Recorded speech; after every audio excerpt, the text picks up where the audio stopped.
There's been mud on my soul, there's been anger inside me, there's still unforgiven deeds that now it's time to free. I've been trapped inside so long, don't remember how to live, how much of life has passed me by as I slept inside my dreams. Oh yes, sip the waters too, let them wash all over you.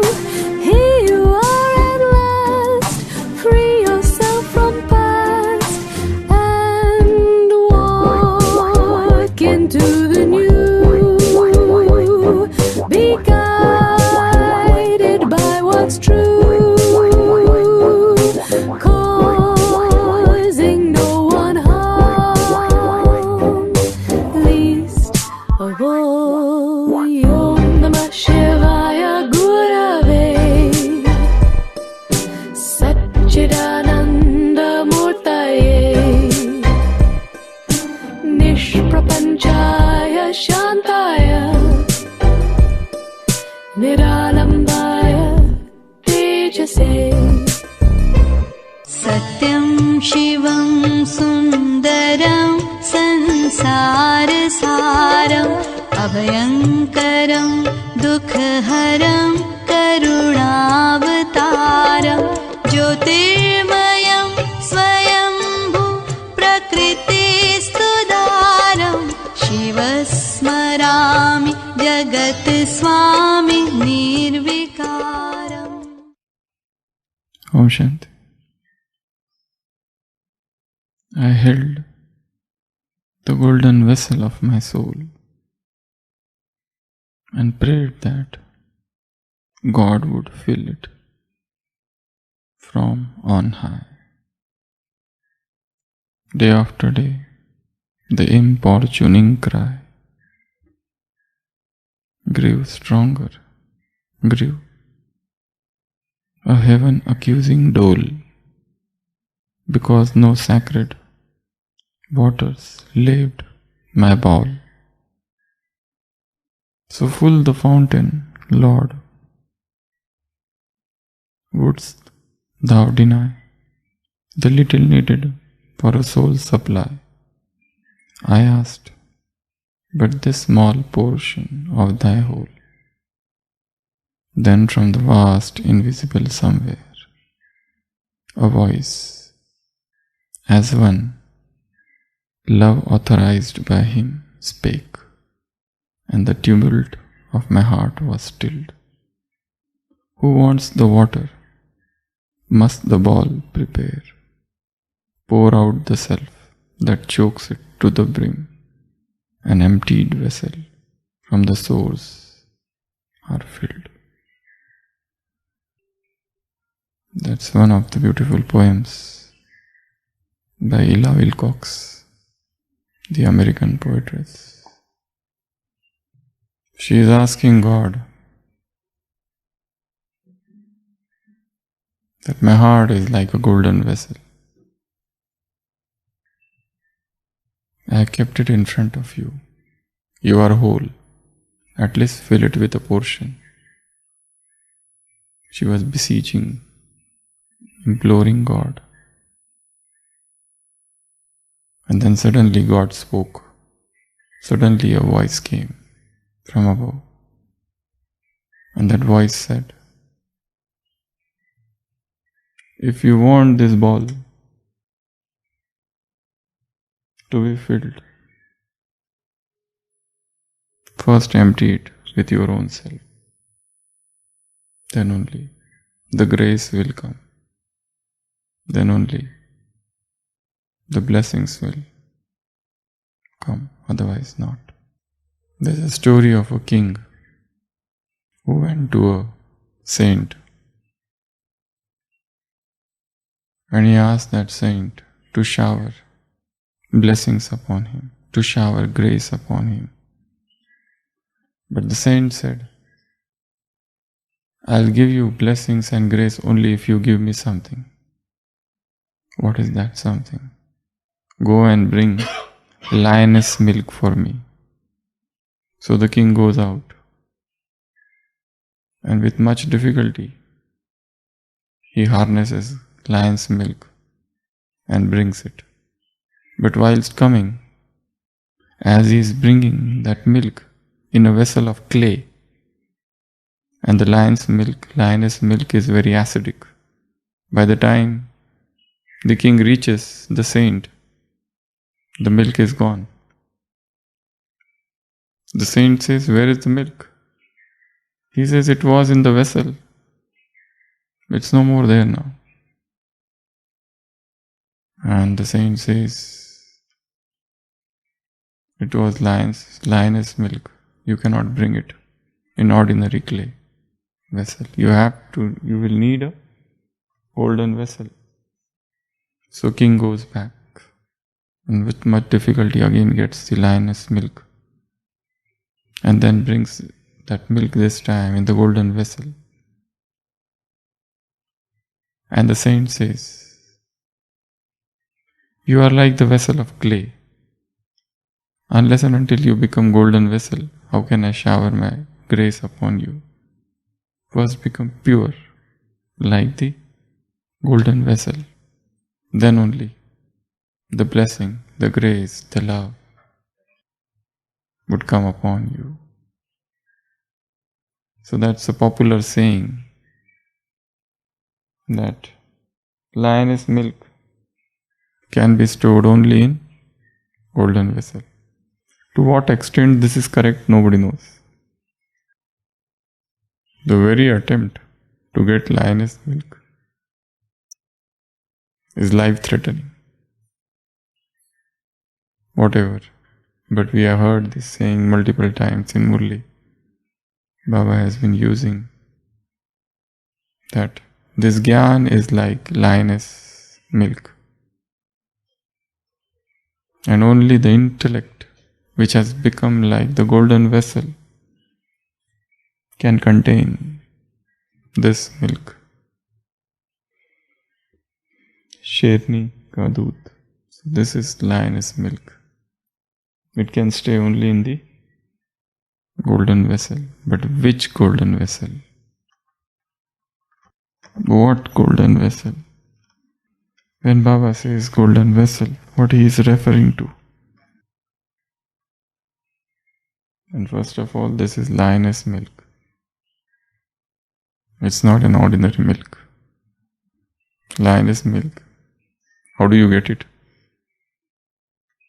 Will lioness allow? So it's very rare event. So this Gyan is like this rare milk, durlabh, rarest of the rare, difficult to get, sometimes impossible. But the saying goes on. And golden vessel. Even if you get it, you need a golden vessel. A vessel of clay, soil, cannot hold this milk. So Baba says, become like the golden vessel. So what is golden vessel? Golden vessel is the divine intellect.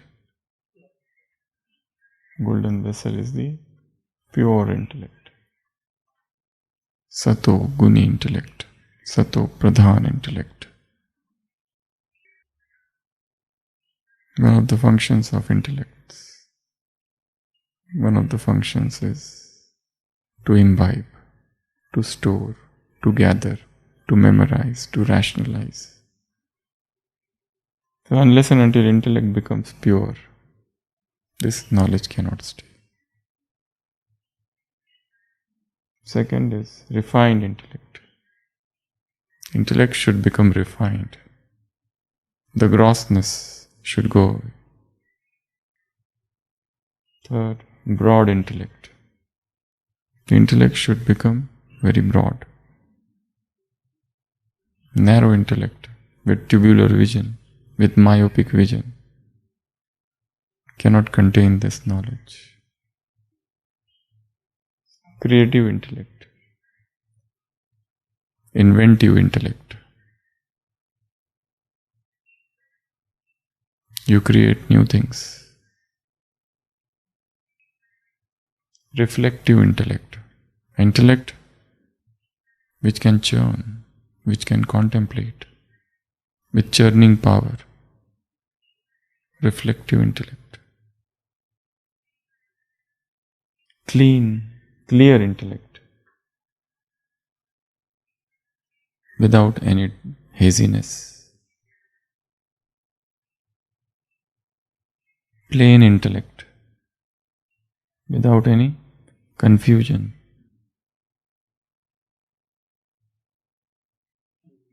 Unlimited, Vishal, Behad. Very big. So Baba talks about different types of intellect. In fact, there is only one intellect, with different names given, with subtle nuances. Purity of intellect. Day by day, as we progress ahead, our intellect should become pure. A pure intellect is discriminative intellect. It will have power of discrimination. What is right, what is wrong. What to do, what not to do. What is essence, what is not essential. So this discernment, this discretion, this power of discernment is with intellect. So golden vessel means pure intellect. So make the intellect pure. The more purity we achieve, our decisions change. Life is a series of taking decisions. From morning till night, we have to keep on taking decisions. To do or not to do, to go or not to go, to speak or not to speak, to behave in this manner or that manner, to meet or not to meet, to message or not to message, to eat or not to eat, to drink or not to drink, to sleep or not to sleep, to go for meditation or not to meditate. So it's all about meditation, intellect. So once the intellect starts becoming pure, automatically we don't like all those things that take us to lower consciousness. Automatically we are not interested in all those things which belong to low consciousness, all those things that make us heavy, all those things that bind you. We love to go up to the world, a new territory, which is uncharted, which is unknown. So all attempts are to increase this purity. And how do you increase your purity? Whether you call it pure intellect, broad intellect, reflective intellect, creative intellect, inventive intellect, discriminative intellect, reflexive intellect, clear intellect, clean intellect, broad intellect, unlimited intellect, or the intellect which is the knower of the three time, or essential intellect, or lawful intellect, sharp intellect, shrewd intellect, whatever you call it. Intellect is like the razor's edged, very sharp. How to achieve such an intellect? Divine intellect. Getting rid of undivine and making it more and more divine. Spiritual intellect. Not the material intellect, not the mundane intellect, not the worldly intellect, not the calculating intellect, not the corrupt intellect, impure, not the hyper myopic intellect, buffalo intellect, stone intellect, not that careless, lackadaisical intellect. So how to make the intellect divine? How to make it pure? How to make it broad? What are the methods?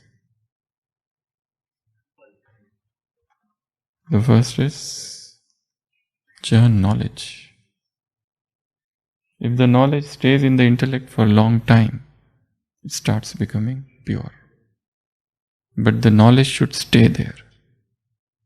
And how do we allow the knowledge to stay? By reading, by churning, by listening, by writing, by discussing. If you don't discuss knowledge, you have hundreds of other things to discuss, which are absolutely waste. And there is no end to the waste news. The world is filled with interesting, tasty and spicy newses, hot newses. And there are gossip mongers. They are interested in new news. What is the latest update? We knew till this time, but what happened after that? So they are in search of people who are filled with hot, spicy news, deep discussion, deep churning of waste and negative. If you churn waste, what is the result? More waste. If you churn negative, what is the result? More negative. Do you become fragrant or full of bad odor when you churn waste and negative? And remember, if you talk about somebody or something, and if that something or something is incorrect, indirectly you are incurring sin. You are becoming sinful soul. There is a person A and there is B. If B is talking against A, and later on B comes to know that it was not correct, then what? That A was right. So churn knowledge. That is the method to become pure. The world is full of waste and negative. Baba used to give the example of joysticks. Agarbatti.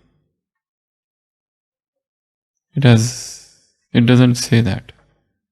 The atmosphere is so bad. The atmosphere is so odorous.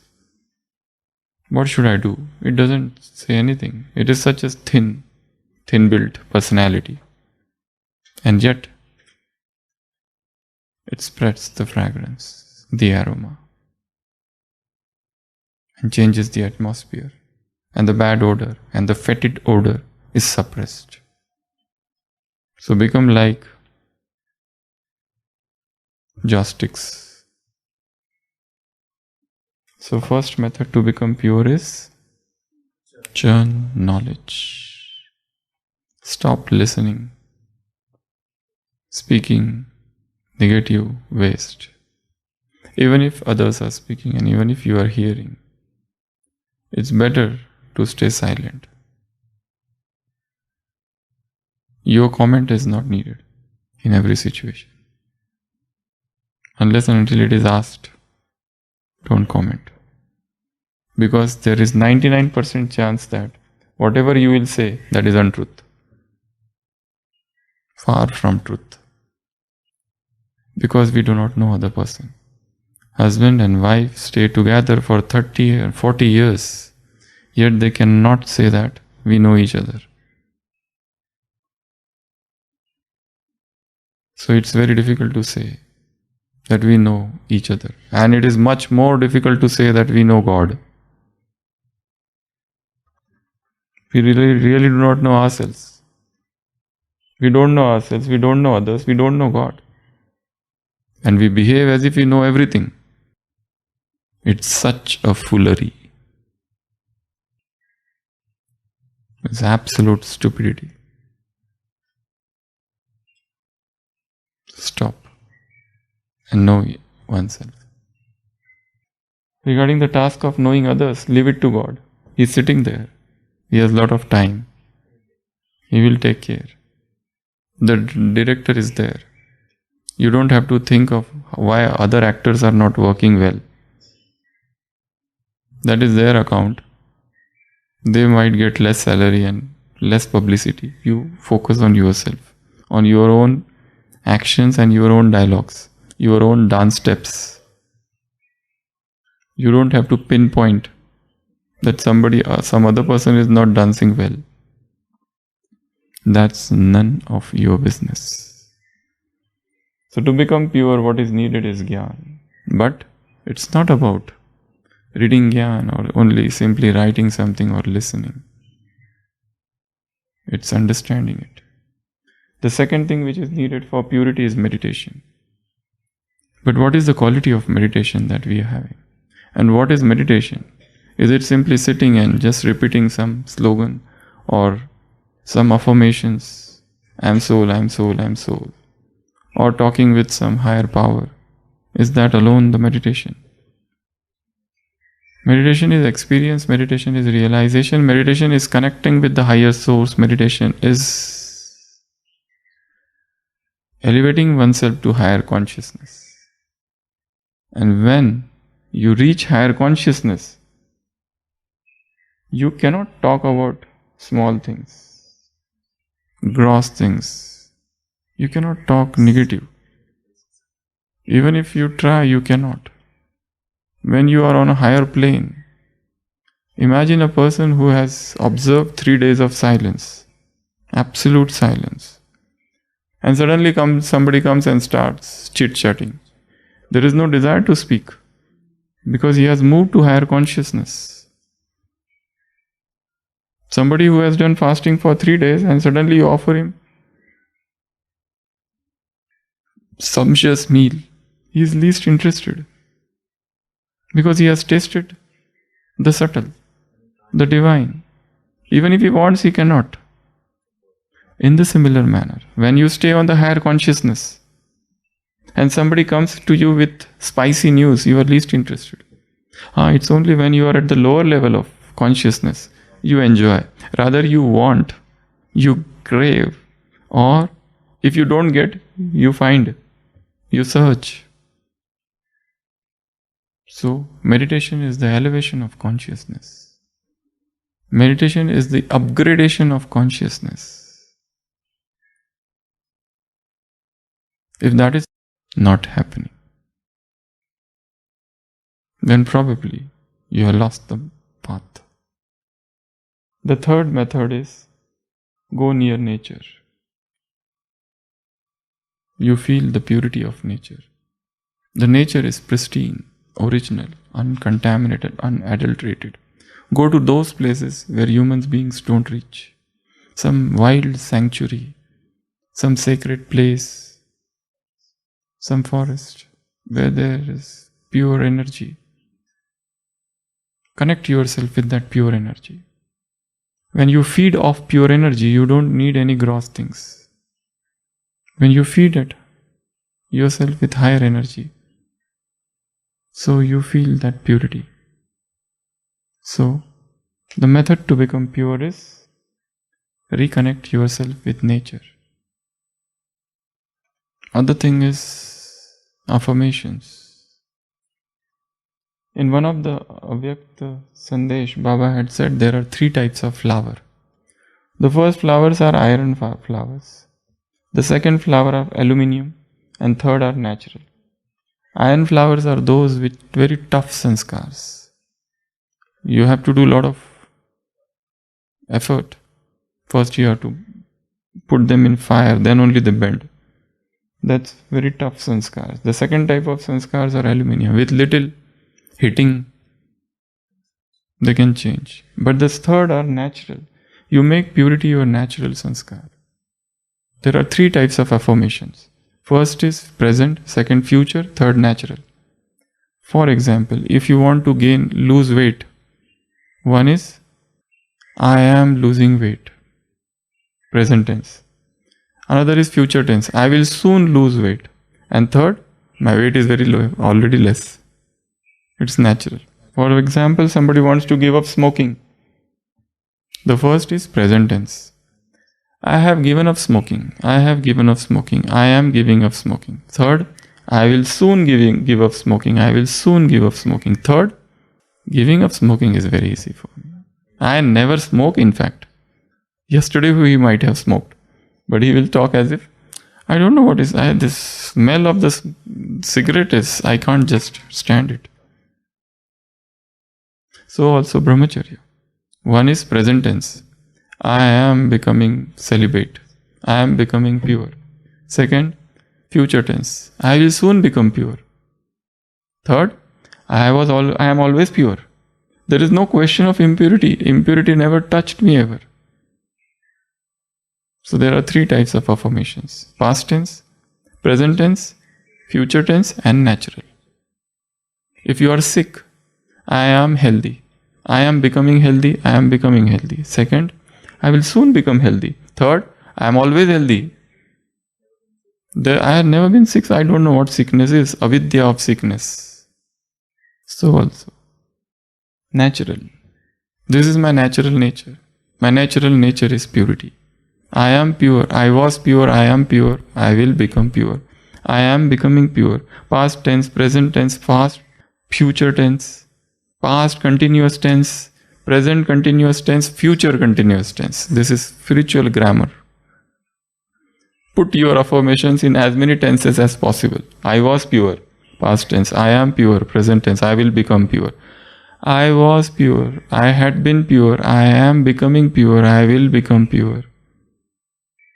So whatever tenses you know, put them in affirmations. Whatever metaphors, similes, aphorisms, everything, figures of speech, you know.